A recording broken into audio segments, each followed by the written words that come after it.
Приветствую церковь. მოგესალმებით ეკლესია.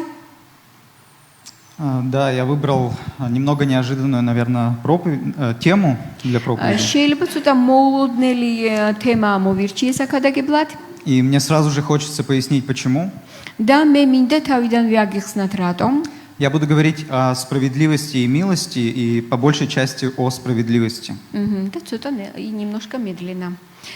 და მე ვილაპარაკებ ესე იგი სამართლიანობაზე და წყალობაზე და აგიხსნით ამას. Эта тема довольно сложная, и для многих она скучная. და ეს თემა საკმაოდ რთულია და ზოგიერთისთვის მოსაწყენიც. Кому-то хотелось бы услышать проповедь об исцелении от болезней. ვიღაცა შეიძლება უნდა რომ მოისმინოს ქადაგება განკურნებაზე. Кто-то хотел бы услышать, что он прощен. ვიღაცამ შეიძლება უნდა რომ მოისმინოს რომ ის არის ნაპატიები. И у меня была подобная тема. Я хотел говорить о том, как не унывать. და მე მქონდა ამისი მსგავსი თემა და შემძლო მელაპარაკა იმაზე რომ როგორ არ უნდა დავნაღვლიანდეთ. Но в итоге я решил говорить о справедливости. მაგრამ მე გადავწყვიტე მელაპარაკა სამართლიანობაზე. Прошлое воскресенье здесь говорил брат Давид. წინა კვირას აქ ძმა დავითი ლაპარაკობდა.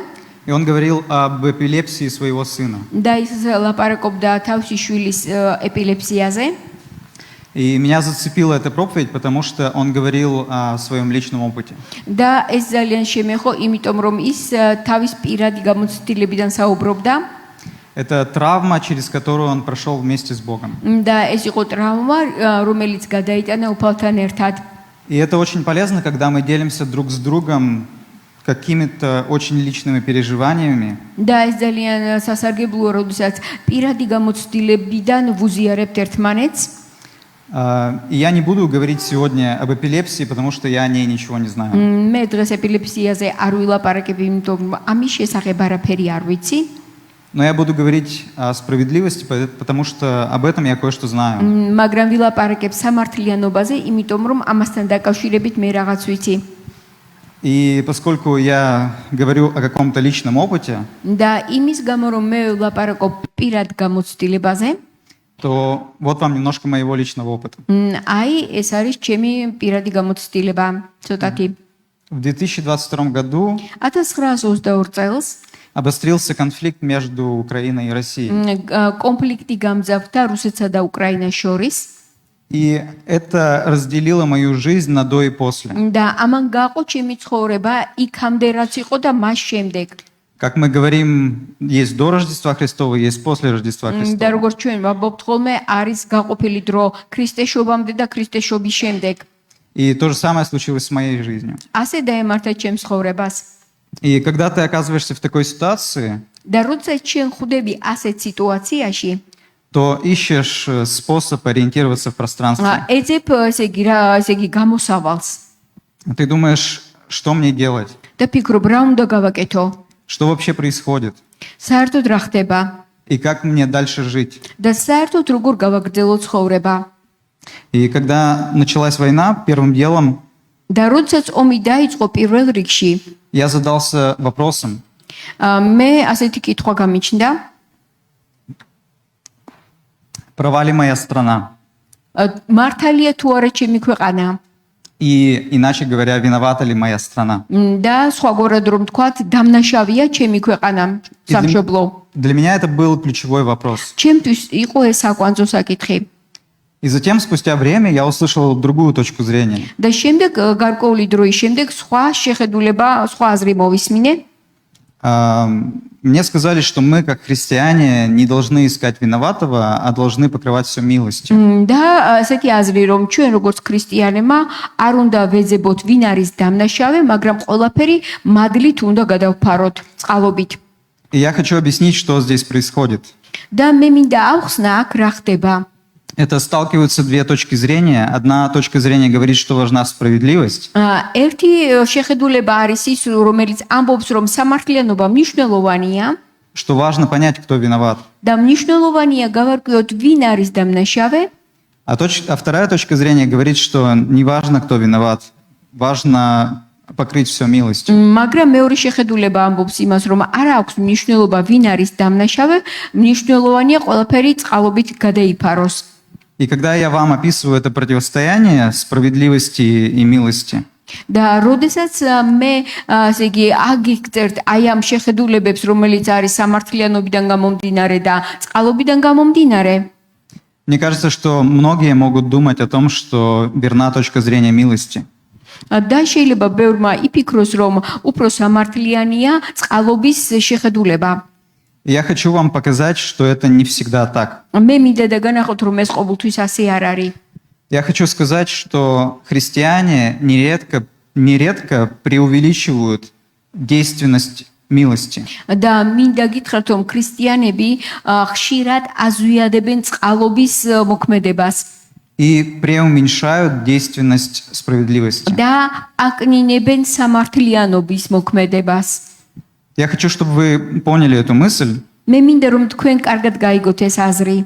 Не обязательно с ней соглашаться сразу же. აუცილებელი არ არის თავიდანვე დაეთანხმოთ უცბად. Христиане нередко как бы превышают пользу милости. და ქრისტიანები ხშირად აღამაღლებენ, ასე იგი, წყალობას, მის მოქმედებას И занижают და пользу აკნინებენ справедливости. სამართლიანობას. Вы скажете, это невозможно занизить, превысить пользу милости. და თქვენ შეიძლება თქვათ, რომ შეუძლებელია, რომ ასე იგი, შეუძლებელია, რომ გაზვიადებული იყოს წყალობა, იმიტომ რომ წყალობა ძალიან დიდია Милость эффективна всегда. და წყალობა ყოველთვის ეფექტურია. И я отвечу, что нет, это не так. და გეტყვით, რომ ეს ყოველთვის ასე არ არის. И это, в общем-то, сказал Иисус. და ეს თქვა იესომ. В Матфея 7 главе 6 стихе მათეს მე-7 თავის მე-6 მოხში. он сказал: მან თქვა, не бросайте жемчуга перед свиньями, ნუ დაუყრით მარგალიტებს, ასე იგი ღორებს, иначе они растопчут ваш жемчуг იმიტომ რომ ისინი გათელავენ თქვენს მარგალიტებს и обернутся, чтобы растерзать вас. და შემოგიბრუნდებიან და გაგთელავენ. Есть люди, к которым вы будете милостивы, არიან ადამიანები, რომელთა მიმართაც თქვენ იქნებით მოწყალენი они растопчут вашу милость. და ისინი თქვენს წყალობას ფეხით გათელავენ, Они будут смеяться вам в лицо პირში დაგცინებენ и после этого разорвут вас на куски. და შემდეგ ნაწილებად დაგლეჯენ. Такие люди есть. არიან ასეთი ადამიანები. Есть люди наглые, არიან თავხედი ადამიანები, бессовестные, უსინდისოები и которые отвечают злом на добро. და რომლებიც სიკეთეს ბოროტებით პასუხობენ. Мы можем думать, что Бог призывает нас покрывать милостью даже таких людей. და შეიძლება ვიფიქროთ, რომ ღმერთი ჩვენ გვეუბნება, რომ ასეთებიც კი წყალობით დავფაროთ. Но Иисус говорит: не бросайте милость перед такими людьми. მაგრამ ისო გვეუბნება, რომ ასე იგი წყალობას ასე ფეხქვეშ ნუ დაუყრით. Хорошо, допустим, мы не будем разбрасываться милостью перед такими людьми. და თუ ჩვენ ასე თქვა წყალობას არ დავაბნევთ ასეთი ადამიანების წინაშე, Как тогда мы можем помочь этим людям? მაშინ როგორ შეგვიძლია დავეხმაროთ ასეთ ადამიანებს? Как мы можем повлиять на таких людей? როგორ შეგვიძლია ვიქონიოთ ზეგავლენა ასეთ ადამიანებზე?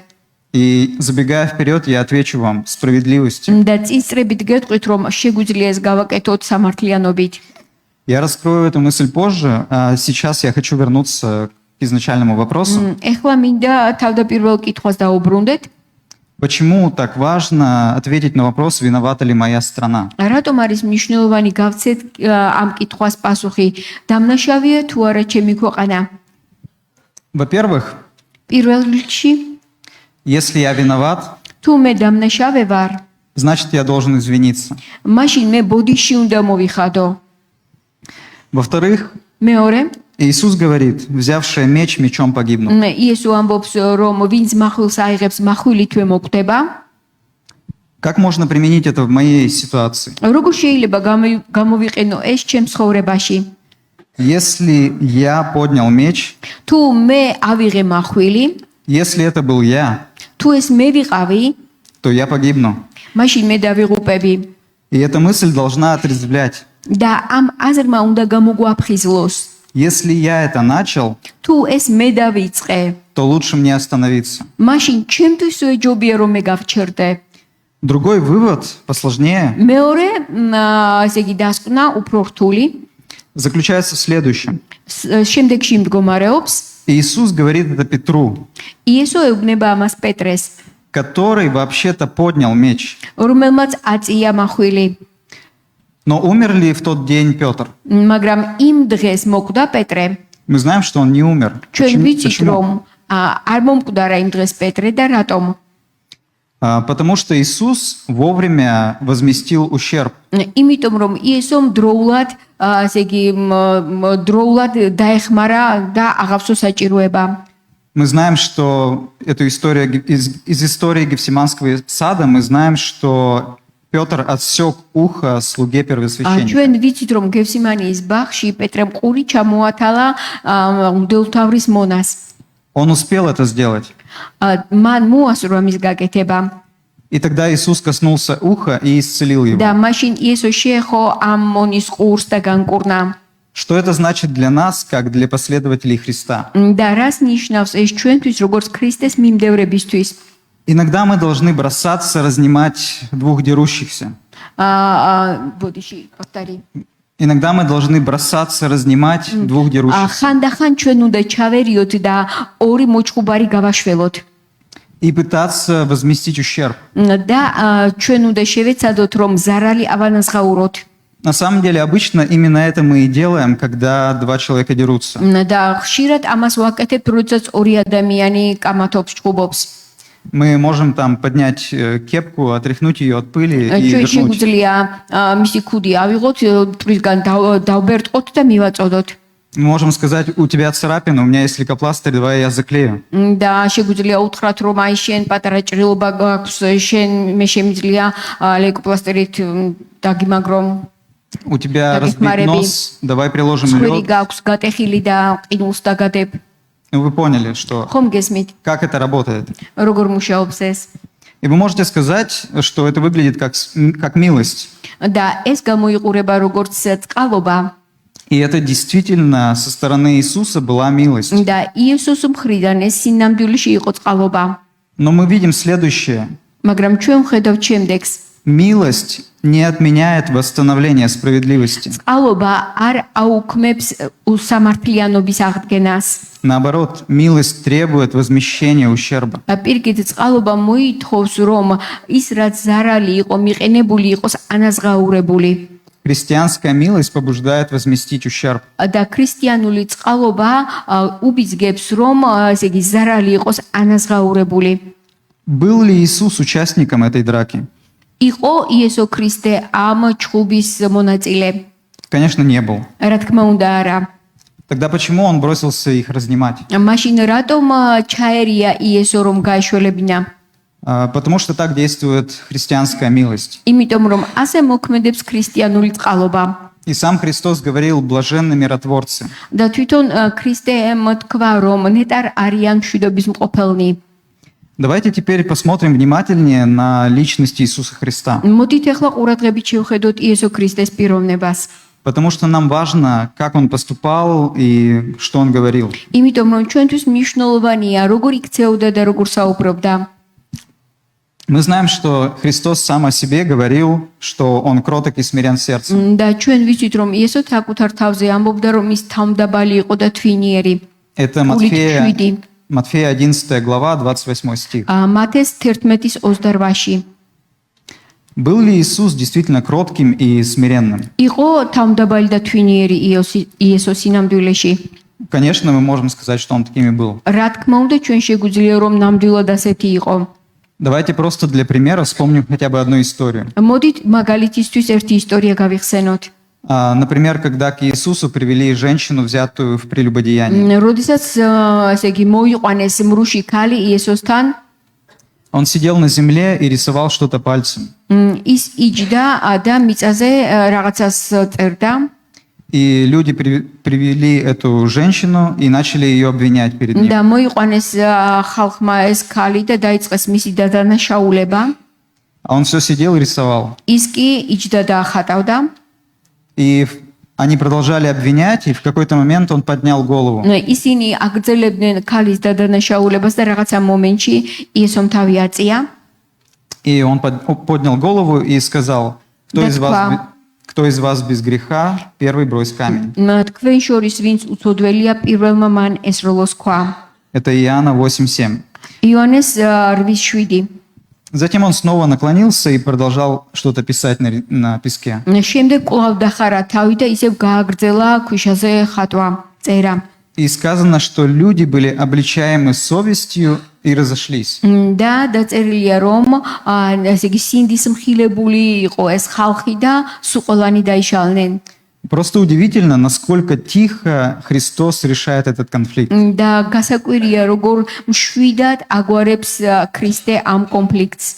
Потому что если бы эту женщину побили камнями, იმიტომ რომ ეს ქალი ქვებით რომ ჩაექოლათ, то было бы много крови и криков. ბევრი სისხლი იქნებოდა და ბევრი ყვირილი. Вместо этого мы видим опустевшую площадь. და ამის მაგივრად ჩვენ ხედავთ მოედანს, რომელიც დაცარიელდა. И даже то, как Иисус отвечает этим людям, და ისაც კი როგორ პასუხობს იესო ამ ადამიანებს, говорит о том, насколько он был кротким. გველაპარაკება იმის შესახებ, რამდენად თვინიერი იყო იესო.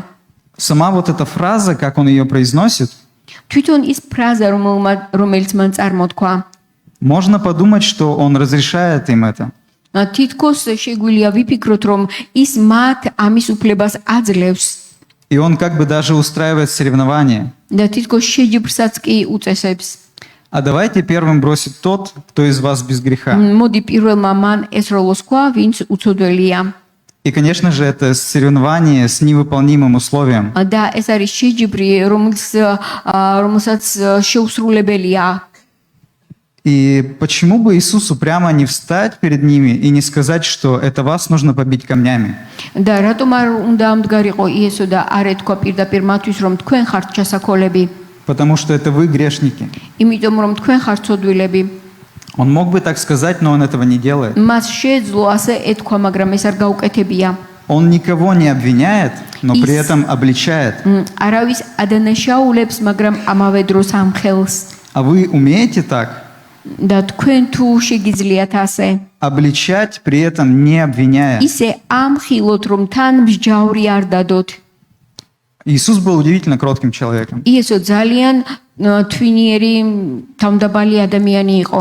И даже Исаия пророчествовал о нем, и это записано в Матфея. და ესაიაც წინასწარმეტყველებდა და ეს მოყვანილია მათეს სახარებაში. Матфея 12:20. მათეს 12:20-ში. Трости надломлены не переломит. რომ ესე იგი არ გადატეხს, ესე იგი გადატეხილ ლერწამს. И льна курящегося не угасит. და მბჟუტავ პატრუკს არ ჩააქრობს. То есть Иисус был настолько кротким, что то, что было уже надломлено, он не стал бы доламывать. იესო იმდენად თვინიერი იყო, რომ ის რაც უკვე გადატეხილი იყო, ბოლომდე არ გადატეხავდა. А теперь позвольте мне встречный вопрос. ეხლა კი შემხოდრი კითხვა. Означает ли это, что Иисус никогда жестко не воздействовал на людей? და ეს იმას ნიშნავს, რომ იესო მკაცრად არასოდეს არ მიმართავდა ადამიანებს. И когда мы думаем о том, поступал ли Иисус жестко, нам всегда в голову приходит самое известное место. და როდესაც იესოს სიმკაცრეზე ვლაპარაკობთ, ყოველთვის ეს ცნობილი ადგილი გვახსენდება. Когда Иисус выгнал торговцев из храма. როდესაც იესომ ესე იგი მოვაჭრები გამოყარა ტაძრიდან. Иоанна 2:15. იონეს 2:15. Я не буду зачитывать это место, я просто перечислю, что он сделал. მე არ წავიკითხავ ამ ადგილს, უბრალოდ გეტყვით რა გააკეთა მან. Он сплел бич, მან ესე იგი დაწნა მატრახი, выгнал всех, ყველა გამოყარა, рассыпал монеты в пунктах обмена валюты. დაუბნია ფულ ესე იგი ხურდა, ესე იგი ვინც ხურდავებდა ფულს И опрокинул столы. და აუყირავა მაგიდები. И позвольте такой вопрос. და ნება მომეცით ასეთი კითხვა დაგისვათ. Почему, когда Исаия говорит, что Мессия не надломит трости надломленной, როდესაც ესაია ამბობს, რომ გადატეხილ ლერწამს ბოლომდე არ გადატეხავს მესია. Почему он не говорит, что Мессия не опрокинет ни одного стола? რატომ არ თქვა მან, რომ არც ერთ მაგიდას არ ააყირავებდა? И теперь давайте посмотрим, что говорил Иисус. და შემდეგ მოდით შევხედოთ იმას, რას ამბობდა იესო. На самом деле, если вы знаете Евангелие, то вы знаете, что Иисус отвечал жестко. და თუ თქვენ იცით სახარება, თქვენ ისაც გესოდინებათ, რომ იესო მკაცრადად საუბრობდა. Матфея 12:34. მათეს 12:34. Змеиное вы отродье, იქედნათა ნაშობნო. да откуда возьмутся у вас добрые слова, если сами вы злы? საიდან გექნებათ კეთილი სიტყვები, თუ თქვენ ბოროტნი ხართ? Если вы откроете Матфея 23 главу, то она вся переполнена этими эпитетами. და მათეს 23 თავს თუ გადაშლით, ძალიან ბევრ ეპიტეტს ნახავთ ამის მსგავს. Горе вам, книжники, фарисеи, лицемеры. ესე იგი ფარისევლებო, პირფერებო, Вожди слепые, ბრმა მოძღურებო, безумные и слепые, უგუნურებო, ბრმებო, гробы окрашенные, შეთეთრებულო, სამარხებო, змеи, порождение ехиднины. გველებო და ეკიდნათა ნაშობნო. Ваш отец дьявол, он говорит в თქვენი Евангелии от Иоанна. мама ეშმაკია ამბობს სახარებაში.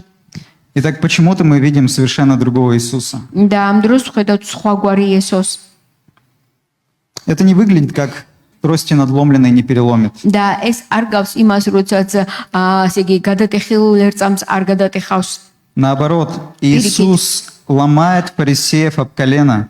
პირიქით, ასე ვთქვათ, ფარისევლებს გადატეხავს იესო მუხლზე И они не поддаются. და ისინი არ ემორჩილებიან. Он ломал их и не сломал. ეხავდა და არ გადღდნენ. О чем это говорит? და რაზე გველაპარაკება ეს? Возможно, вы уже сами поняли, что говорится здесь о разных людях. და ალბათ თქვენ თვითონ უკვე მიხვდით, რომ სხვადასხვა და ტიპის ადამიანებზეა აქ საუბარი. Кто эти люди, о которых говорится, что они как трость надломленная? ვინ არიან ის ადამიანები, რომლებზეც ითქმის, რომ ისინი არიან გადატეხილი ლერწამი? Это люди, сломленные жизнью. ესენი არიან ადამიანები ცხოვრებისგან გატეხილები. В Матфея 11:28 მათეს 11:28-ში он говорит: «Придите ко мне все Исаам Бобс. труждающиеся и обремененные». მოდით ჩემთან ყოველო მაშვალნო და ტვირთმძიმენო. Труждающиеся, то есть те, кто მაშვალო, ტვირთმძიმენი, трудились и не обрели никакой пользы. ვინც შრომობდნენ, მაგრამ ვერავით არის სარგებელი ვერ მიიღეს. Это когда вы работаете на 2-3 работах, чтобы прокормить своих детей. როდესაც 2-3 სამსახურში მუშაობთ, რათა თქვენი შვილები გამოყვებოთ. В других местах говорится о грешниках и мытарях. და სხვა ადგილას ლაპარაკია მებაჟეებზე და ცოდვილებზე. Также говорится о вдовах и сиротах, которых защищает Иисус от фарисеев. ლაპარაკია ქურივებზე და ობლებზე, რომლებსაც იესო იცავს. Есть прекрасное место. არის შესანიშნავი ადგილი. Матфея 9:36. მათეს 9:36. Он видел толпы и жалел их. დაინახა ბრბო და შეეცოდა. И жалел их. Были они как овцы, у которых нет пастыря. შეეცოდა, იმიტომ რომ ისინი იყვნენ როგორც ცხვრები, რომელსაც არ ყავდათ მწყემსი. К этим людям Иисус был милостив. ამ ხალხის მიმართ იესო იყო მოწყალე. С ними он был действительно очень осторожен. ძალიან ფრთხილი იყო მათ მიმართ იესო. Он не хотел сломать их.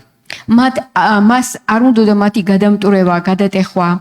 Но к фарисеям Иисус не был так милостив. მაგრამ ფარისევლების მიმართ იესო ასეთი მოწყალე არ ყოფილა.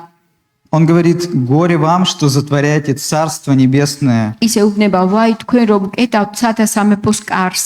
Горе вам, что поедаете домы вдов. ვაი თქვენ რომ გადაჭამთ ქვრივთა სახლებს. Зато примите еще большее осуждение». ამის გამო უფრო მეტ მსჯავრს დაიტეხავთ. В той же главе Матфея 23 იგივე მათეს 23 თავში. он говорит: «Вы змеиное ამბობს отродье. რომ თქვენ ხართ იქედნათა გველთა ნაშიერი. Как убежите вы от осуждения в гиену? როგორ გაექცევით ესე იგი სასამართლოს? Он призывает отмщение. ის მოუწოდებს რომ იქნება სასჯელი. Что он делает? Он требует справедливости. ის ითხოვს სამართლიანობას. В другом месте Иисус говорит, სხვა ადგილას იესო ამბობს Матфея 9:12.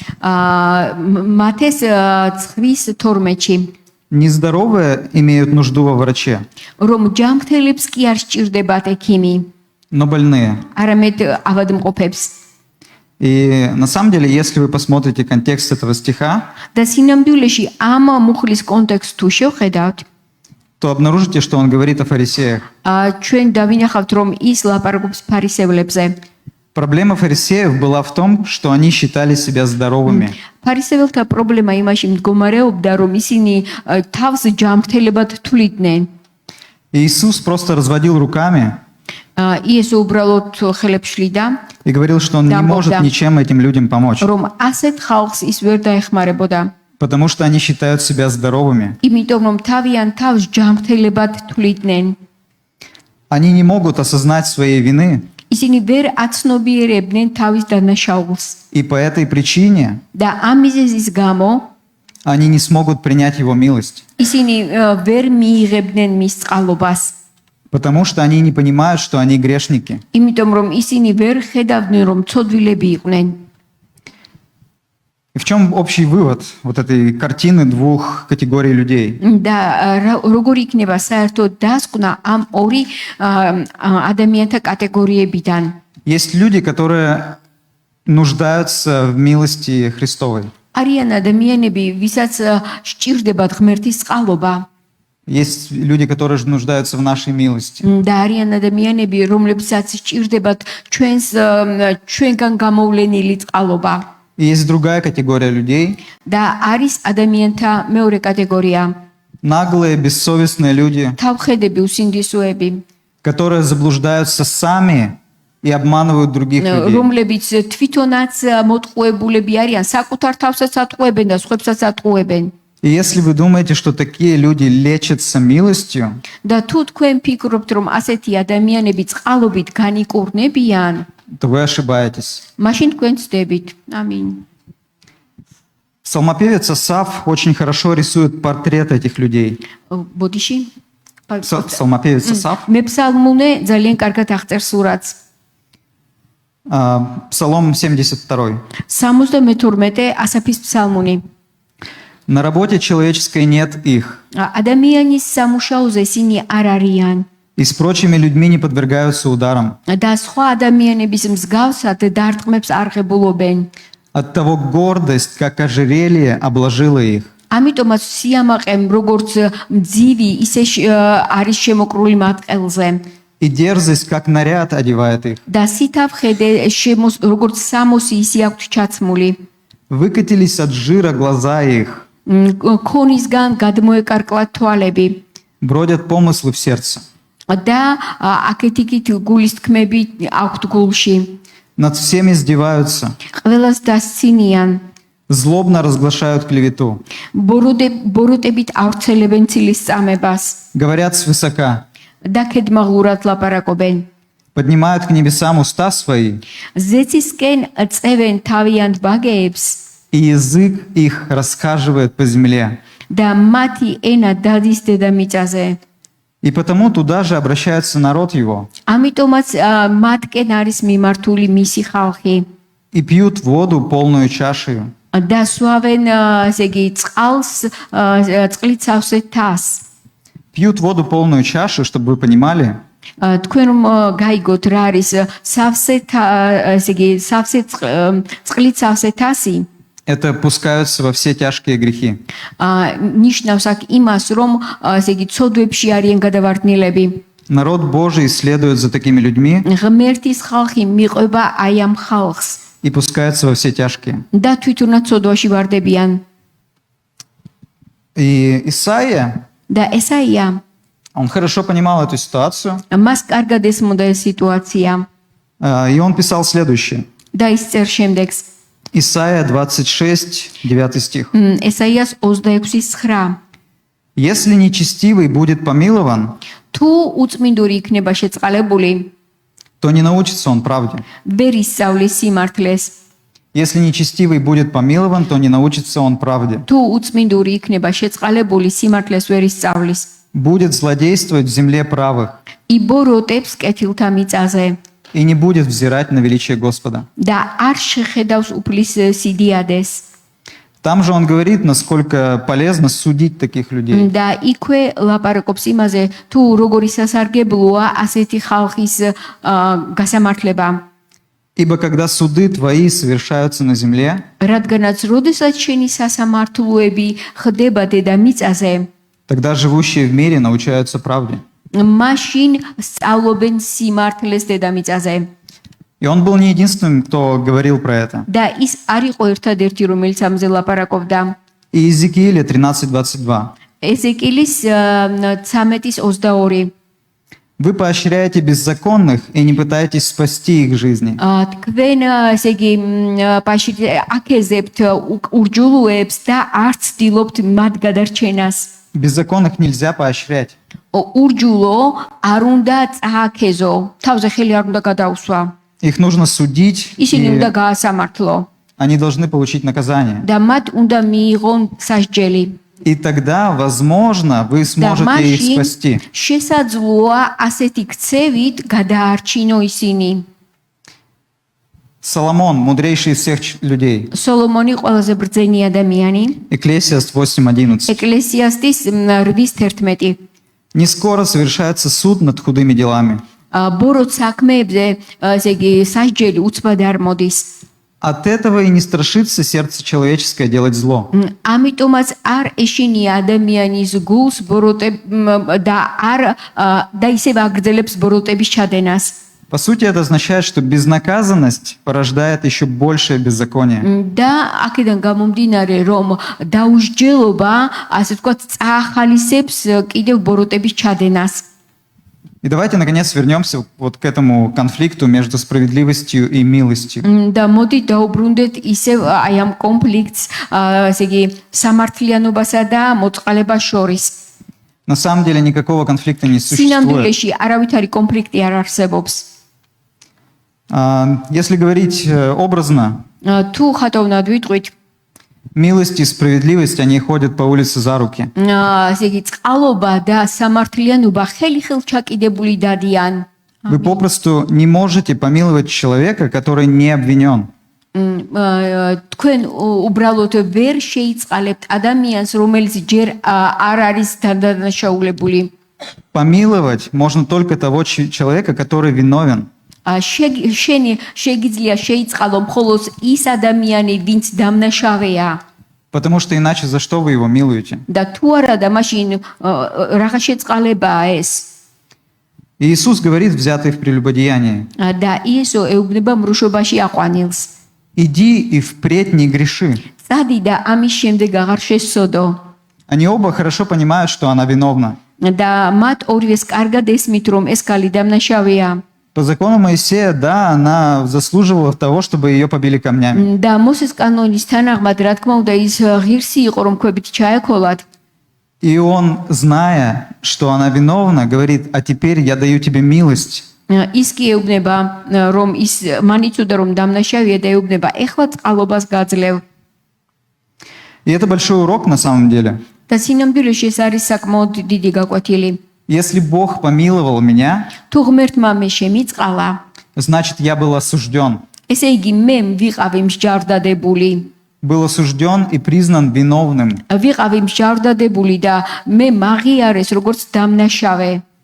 Бог не отменяет справедливость. ღმერთი სამართლიანობას არ აუქმებს. Он завершает ее милостью. ის ასრულებს მას წყალობით. И на самом деле справедливость и милость – это два инструмента, და სინამდვილეში სამართლიანობა და წყალობა ეს არის ორი ინსტრუმენტი, которыми мы должны пользоваться одновременно. რომლითაც ჩვენ უნდა ვისარგებლოთ ერთდროულად. И настоящий вопрос – когда? და კითხვა, როდის, В каких ситуациях რომელ სიტუაციაში, нам миловать человека, როდის უნდა შევიწყალოთ ადამიანი а в каких требовать справедливости? და როდის უნდა მოვთხოვოთ სამართლიანობა. Критерий есть, и он простой, კრიტერიუმი არის და ის ძალიან უბრალოა. но сложность в том, что სირთულე იმაში მდგომარეობს, он зависит от ситуации. რომ სიტუაციაზეა ის დამოკიდებული. Вы должны смотреть на человека თქვენ უნდა შეხედოთ ადამიანს и представлять, поможет ли ему милость. და წარმოიდგინოთ, დაინახოთ მას წყალობა უშველის. Тот ли это человек, который просто нуждается в любви. ეს ის ადამიანია, რომელსაც უბრალოდ სიყვარული სჭირდება. И Иисус говорит, что иногда эти люди, на которых вы смотрите, და იესო ამბობს, რომ ხანდახან ის ადამიანები, რომელსაც თქვენ უყურებთ, они даже могут выглядеть злыми. შეიძლება როგორც ბოროტები ისე გამოიყურებოდნენ. И он говорит, не протився злому. და დაწერილია, რომ ბოროტს ნუ შეეწინააღმდეგები. Иногда нужно стерпеть от человека пощечину ხანდახან ადამიანისგან სილის გარტყმას უნდა მოითმინო и предательство. და ისე იგი ღალატიც უნდა მოითმინო. Как Иисус терпел и простил предательство Петра. როგორც იესო მოითმინა და აპატია პეტრეს. Но бывает такое предательство, მაგრამ არის ხოლმე ისეთი ღალატი, которое не нужно миловать. რომელიც არ უნდა შეიწყალო Его нужно осудить, და ასეთ მსჯავრი უნდა დასდო. потому что оно сделано из наглости и гордости. იმიტომ რომ სიამაყიდან და სითავხედიდან არის ეს გაკეთებული. Милость – это ваш первый инструмент, с которым вы подходите к человеку. წყალობა არის პირველი ინსტრუმენტი, რომლითაც მიდიხართ ადამიანთან. Потому что милость превозносится над судом. იმიტომ რომ წყალობა სამსჯავროს აღემატება. И второй инструмент – это Да. справедливость. მეორე ინსტრუმენტი ეს არის სამართლიანობა. Вы наверняка были в таких ситуациях, когда милосердие на человека не работает. და ალბათ ყოფილხართ ისეთ სიტუაციაში, როდესაც წყალობა ადამიანის ცხოვრებაში არ მუშაობს. Вы с ним по-хорошему, а он не понимает. ყველანაირად კარგად ექცევით, მაგრამ არ ღებულობს. У нас даже есть для этого фраза. და ასეთი ფრაზაც კი გვაქვს. Я тебя по-хорошему прошу. ესე იგი, კარგად გთხოვო. Это означает, ეს ნიშნავს, что может наступить тот предел, იმიტომ რომ შეიძლება დადგეს, ეს იმას ნიშნავს, რომ შეიძლება რაღაცა ზღვართან მიხვიდე, после которого нужно разговаривать по-плохому. რის მერეც უკვე სხვანაირად უნდა დაელაპარაკო. Этот предел, разговор და ეს по-плохому, ზღვარი, რომ ასე თქვა, ცუდად დაელაპარაკები კაცრად. это момент, когда вы начнете восстанавливать справедливость. ეს არის ის მომენტი, როდესაც შენ სამართლიანობის აღდგენას დაიწყებ. И это не обязательно означает, что вы будете драться на кулаках. და ეს სულაც არ ნიშნავს имас, რომ თქვენ მუშტებით დაიწყებთ ჭუბს. Вы можете, например, если это происходит в общественном месте, вы можете позвать охранника или вызвать полицию. თუ ეს საზოგადოებრივ ადგილას არის, შეგიძლიათ ესე იგი დარაჯი გამოიძახოთ, პოლიცია გამოიძახოთ. Справедливость не означает, что вы уничтожите человека. და სამართლიანობა არ ნიშნავს იმას, რომ თქვენ ადამიანს ანადგურებთ. И не означает, что вы его унизите. და არ ნიშნავს იმას, რომ თქვენ ადამიანს ამცირებთ. Часто это будет означать, что вы просто пристыдите человека. ხშირად ეს იქნება ის, რომ თქვენ შეარცხვენთ ადამიანს Или будете говорить к совести человека. და მის სინდის დაელაპარაკებით. И это то, что чаще всего делал Иисус. და ეს იყო ის, რასაც ხშირად აკეთებდა იესო. Вспомните, люди, обличаемые совестью, разошлись. ადამიანები მხილებული თავიანთ სინდისში დაიშალნენ. Но если это не сработает, то თუ ესაც არ იმუშავებს, иногда приходится противостоять более серьезно.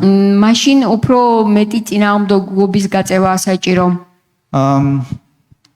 Как вот это вот знание о том, что справедливость и милость всегда рядом, და იმის ცოდნა, რომ სამართლიანობა და წყალობა ყოველთვის ერთად არის. как оно может помочь нам в какой-то бытовой ситуации? როგორ შეიძლება ეს ჩვენ დაგვეხმავროს ყოფით ცხოვრებაში, Например, в семье. მაგალითად ოჯახში. Вспомните, мы воспитываем ребенка.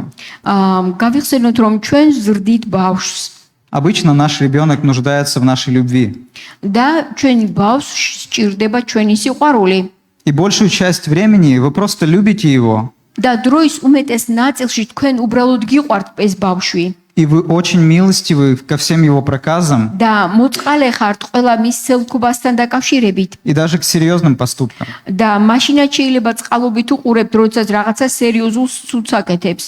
Но будут ситуации, მაგრამ იქნება სიტუაციები, когда вам нужно будет показать ребенку, როდესაც თქვენ უნდა აჩვენოთ ბავშვს, что каждый грех несет ущерб. რომ ყველა ცოდვას აქვს თავისი შედეგი, ზარალი. И если в такой ситуации вы накажете ребенка, და თუ ასეთ სიტუაციაში თქვენ ბავშვს დასჯით, то вы сделаете ему доброе дело. მაშინ ამ ბავშვისთვის სიკეთეს გააკეთებთ. Не обязательно наказывать сурово. არ არის აუცილებელი მკაცრი სასჯელი. Нужно наказать в той степени, იმ დონეზე უნდა დასაჯო, чтобы ребенок понимал, что за преступлением следует наказание. რომ ბავშვმა გააცნობიეროს, რომ რაღაცას რომ დააშავებს, ამას ექნება სასჯელი. Именно таким способом вы уберегаете ребенка ამგვარად თქვენ უფრთხილდებით бавშვს. от того, Ицаут. чтобы он стал обидчиком, злодеем и наглецом.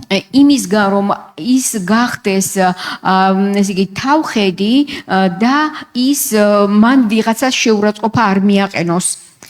Но в жизни бывают и более серьезные ситуации, მაგრამ ცხოვრებაში უფრო სერიოზული სიტუაციებით ხდება. когда мы сталкиваемся, допустим, с ситуацией, когда один человек унижает другого. როდესაც ერთი ადამიანი მეორეს შეურაცხყოფას აყენებს И в таких ситуациях нам придется вступаться за таких людей, და ასეთ სიტუაციაში ჩვენ მოგვიწევს ჩარევა. как это сделал Иисус с той женщиной. როგორც იესომ გააკეთა იმ ქალთან დაკავშირებით. Он буквально спас ее от смерти. მან ის სიკვდილისაგან იხსნა.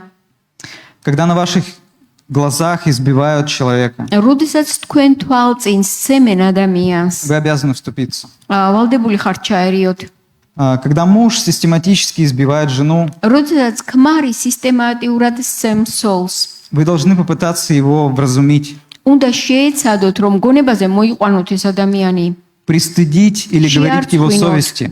ან მის სინდის დაელაპარაკოთ. Но если это не сработает, მაგრამ თუ ეს არ იმოქმედებს, то, к сожалению, мы должны вызвать полицию. მაშინ სამწუხაროდ პოლიცია გამოსაძახებელი. Когда человека садят в тюрьму несправедливо, როდესაც უსამართლოდ ჩასვავენ ადამიანს ციხეში, мы должны защищать его в суде. ჩვენ ის სასამართლოზე უნდა დავიცვათ.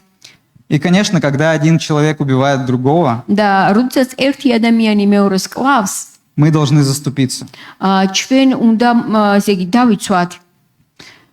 Притчи 21:13. ესე იგი იგავთა 21-ის 30.